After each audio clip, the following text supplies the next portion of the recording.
What is going on, everybody, and welcome to part 17B of Garry's Mod Game Mode Scripting. In this part, we are going to be moving forward with our ammo dispenser and actually make it spawn and actually show up on screen when we spawn it from the queue menu. The first thing we want to do is we want to, well, first of all, have all three of these files open. These are all of the .lua files that we made last time in our ammo dispenser folder. We're just going to be starting with the client-side cl_init.lua file. And inside this ent draw function that we did last time, we want to put in self, and self is just going to be pointing to the entity, in this case the ammo dispenser. So self, draw model. What this is going to do is it's going to draw that model, which we're going to set server side. It's going to draw that model on the screen for us so we can actually see our entity, so it's not invisible. So save that, and then we're done with the cl_init.lua file for now. Last up, the init.lua file. In here we need to do a few things. We need to first initialize it, and then actually do something when we click on it, when we spawn it. So let's just start with the initialize function here. What we want to do is set a model, so self:set model.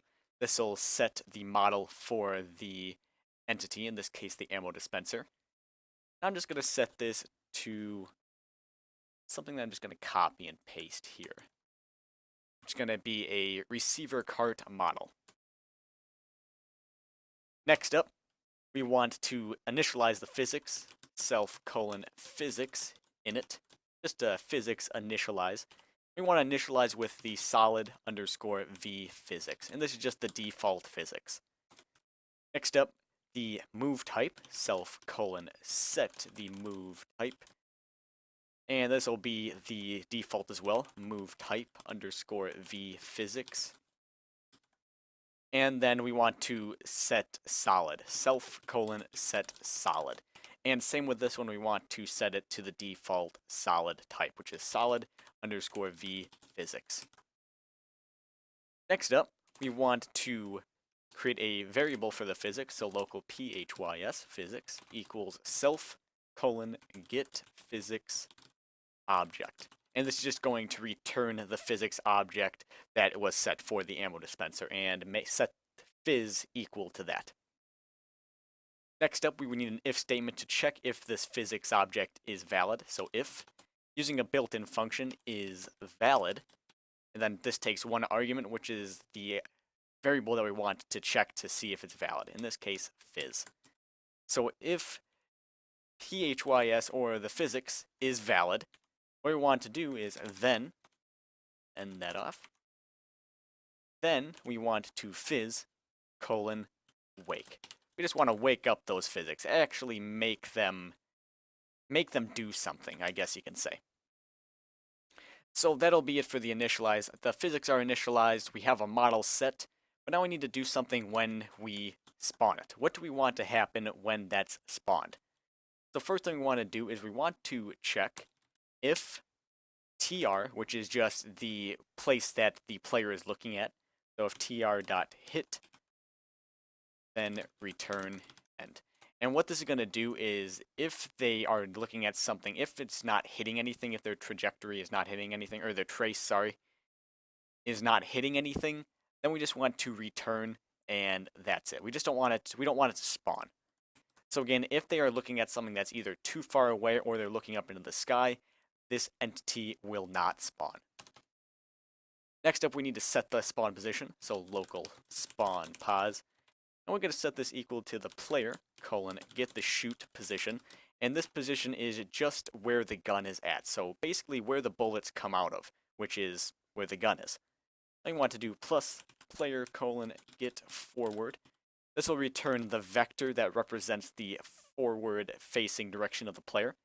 And multiply that by 80 just to give us some distance. In this case, 80 units of distance.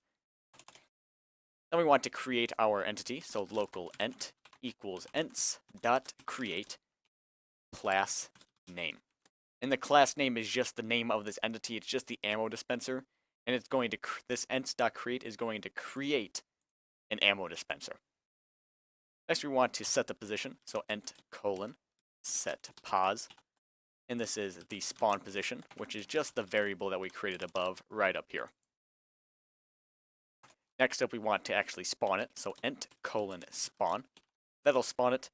Then we want to activate it, ent::activate it. And just like it says, that's going to activate it.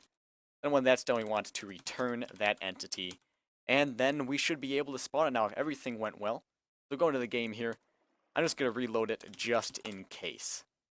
When we get into game here, go into the queue menu, press entities, click on the ammo dispenser, which is now under the buildings category.